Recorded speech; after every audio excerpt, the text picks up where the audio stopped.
Hi Valtteri, so you missed FP1 but you're out early on track for practice 2. How was the session? Did you feel on the back foot after losing some track time earlier today? It was quite okay considering I missed the first session and it's not the first time that I missed some practice sessions, so it felt quite okay. Initially obviously it took a few laps to get to the rhythm, but got quite a good feeling with the car, and it seems so close in the midfield that any small we can gain for sure is going to help, and I'm sure from my side there's more to come tomorrow. Mm-hmm. And you've recently had some reliability problems and you've got a new clutch. Are you more confident ahead of this weekend? Where do you hope to see yourself? Yeah, for the starts I think we made progress. We still need more practice starts tomorrow, but it's definitely heading into the right direction, and like I said, how close it is in the midfield. If we can find a bit of time from the car and a bit of time from the driver, then I think we have a good chance for a good point. Esteban, the timing sheets perhaps don't give away how you're feeling. Were you quite happy with today?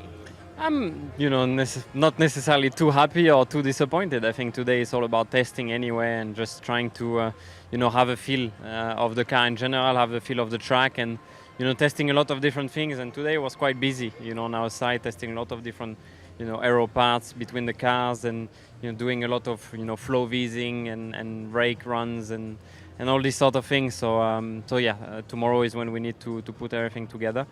I don't think it's our best Friday in general, but there's nothing to worry too much about today. Are there positive signs for what you've been adding to the car? Yeah, I think as I said, there's a lot to look at. Tonight I think we've completed the program, which was very important on our side, and tomorrow that's going to help us to put it together. A lot of people out there in the grandstands, in your own grandstand. Do you think you can fight further up the order than perhaps some people might have thought earlier on in the weekend? Yeah, that's the aim. Yeah, the aim is to get into the top 10, to get into Q3, tomorrow. And I can't thank everyone enough for being here already today. In that heat as well. I saw the French flag with my number, and that means a lot. I imagine a lot of work going on behind the scenes today to analyse what you've added to the car. What have you learned thus far? Yeah, a lot of things going on for us today. Different configuration on the two cars in FP1 and FP2, so we're still evaluating some of the upgrades here. Also, it's extremely hot here, so we have to test different tires in different conditions. So a lot of data. It seems a more difficult weekend, no doubts, compared to the previous ones, but I'm confident that tomorrow we will find more speed. Do you think you're going to be stronger tomorrow or come Sunday race day? Both days, I think we should be similar. So let's concentrate first on tomorrow and try to qualify well. Yeah, I can imagine there's quite a lot to get through today with the new upgrade. Do you feel satisfied with your learning?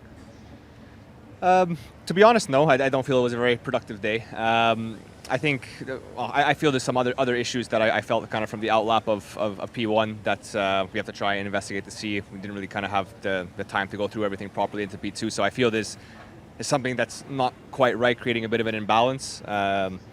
So from that side, I didn't really feel I learned much about the upgrade today. So that problem wasn't upgrade related, no, do you think? Oh, okay. No. I feel it's completely separate to the kind of overall package. It was just a specific feeling that something felt very imbalanced. In that sense, honestly, not a very productive day from my side, from my learning. Obviously, just with the car running on track and getting some aero data, that's obviously still beneficial for the team. But I think today could have been much better.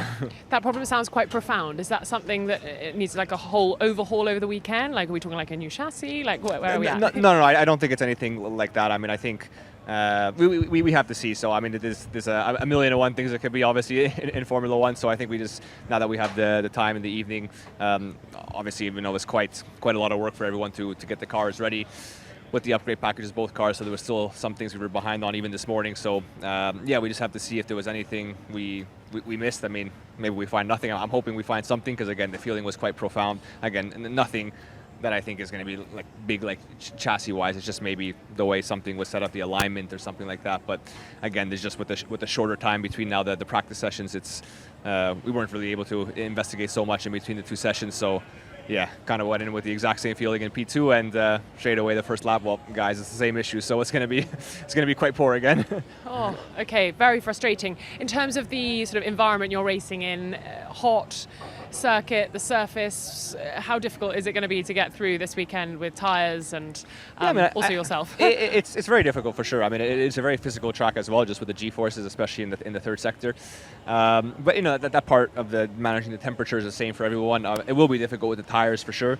You know, I think we got a little bit of a flavor on both tyres, the option and the prime from P1 and P2. So I think everyone's going to be quite singular in the kind of strategy they try to do this weekend.